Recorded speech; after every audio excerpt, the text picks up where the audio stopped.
Assalamualaikum warahmatullahi wabarakatuh. Kita membahas tentang hukum dan etika jurnalistik. Hukum merupakan aturan perundang-undangan yang mengikat, sedangkan etika lebih kepada sopan santun dan baik buruknya di masyarakat. Etis atau juga estetis dalam melihat konten-konten jurnalistik, indah, tidak indah, buruk, ataupun baik, melihat dari karya jurnalistik. Nah, jurnalistik sendiri diartikan ilmu kewartawanan yang melakukan proses menulis, kemudian meliput, ya kan? Meliput, mencari, mengedit, melakukan filter, menyeleksi, menyaring, sehingga kemudian bisa menjadi produk karya jurnalistik, berita yang bisa terbit di media cetak, online, ataupun elektronik. Nah, hukum etika jurnalistik secara sederhana adalah aturan perilaku kerja jurnalis. Jadi hukum etika jurnalistik adalah aturan perilaku jurnalis. Nah, aturan-aturan itu tercermin dalam perundang-undangan yang mengikat, tercermin dalam aturan-aturan kesepakatan yang disepakati bersama, ditandatangani dan harus dilaksanakan, sehingga bisa mengarahkan kepada etik dan estetik dalam perilaku kerja seorang jurnalis. Etik dan estetik perilaku kerja seorang jurnalis. Kalau kita ngomong jurnalistik secara bahasa kan de jure bahasa Prancis ya. Nah itu ada catatan harian.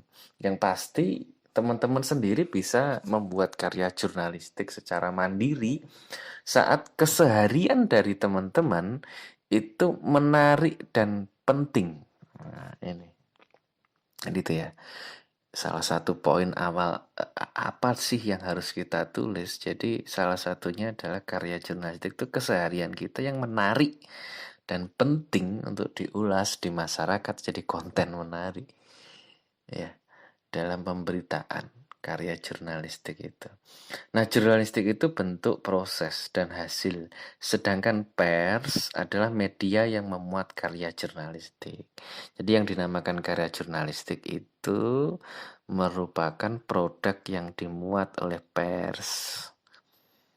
Produk yang dimuat oleh pers dan dinikmati oleh khalayak umum. Oke.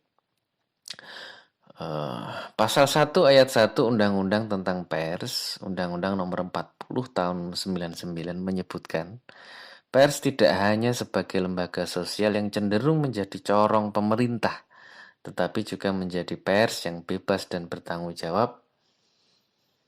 Nah, setelah era reformasi didukung dengan Undang-Undang Kebebasan Pers, Pasal 4 ayat 1 Nomor 40 Tahun 99. Nah, ini pers juga menjadi media penyampai informasi masyarakat kepada pemerintah. Cover both set-nya ya, bottom up dan juga top down-nya itu ada. Tidak hanya sebagai corong pemerintah, tapi juga penyampai informasi masyarakat kepada pemerintah. Keluhan, kemudian kritik gitu. Nah, pers menjadi pilar keempat demokrasi setelah eksekutif, yudikatif, dan legislatif.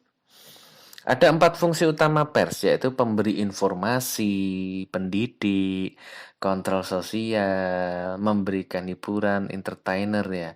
Nah, 4 fungsi utama pers ini sebenarnya juga merujuk dari fungsi komunikasi, di mana fungsi komunikasi itu menginformasikan, mendidik ya kan. Beda lagi dengan tujuan. Tujuan komunikasi, tujuan pers, tujuan media itu kadang merubah opini, ya kan, membentuk perilaku baru, itu. Jadi tujuan dan fungsi itu beda. Itu yang harus teman-teman catat dan cermati. Tidak jauh berbeda dengan kode etik, ya. Hukum dan etika itu tidak jauh berbeda dengan kode etik, yang sebagai norma juga landasan moral seorang wartawan dalam melakukan pekerjaannya. Nah, perbedaannya, hukum dan etika adalah garis besar yang wajib diketahui manusia umum, tidak hanya profesi jurnalis ataupun wartawan.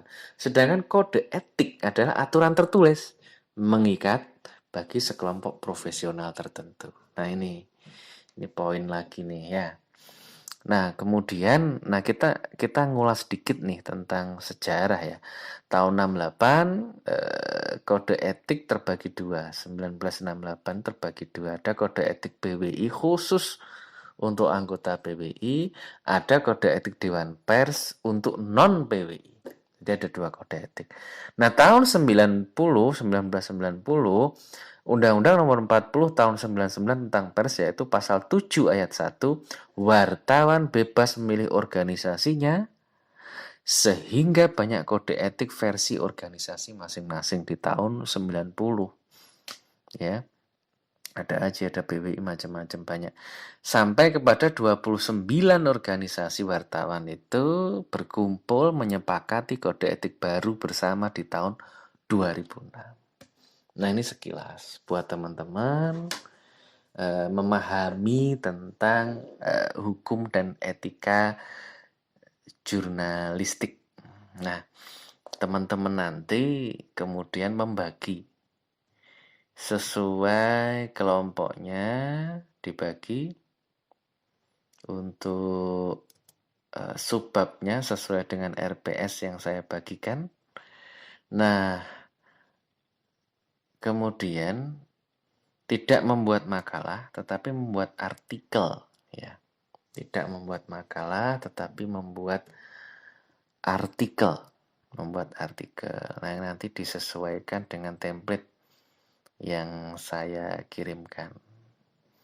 Nah, nanti tiap-tiap kelompok, perwakilan, atau semuanya menjadwalkan untuk video call WA dengan saya. Bagaimana sih menyusunnya artikel, kemudian bagaimana kendala-kendalanya. Jika tidak ada kendala, tak perlu video call.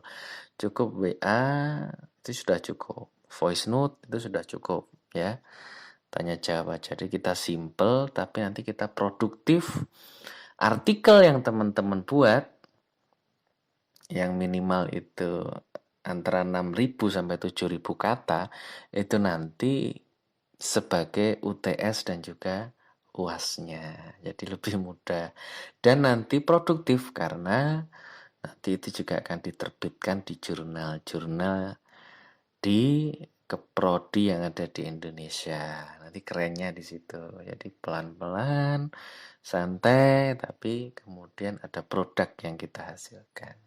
Begitu, terima kasih. Nanti dilanjut di grup WA. Assalamualaikum warahmatullahi wabarakatuh.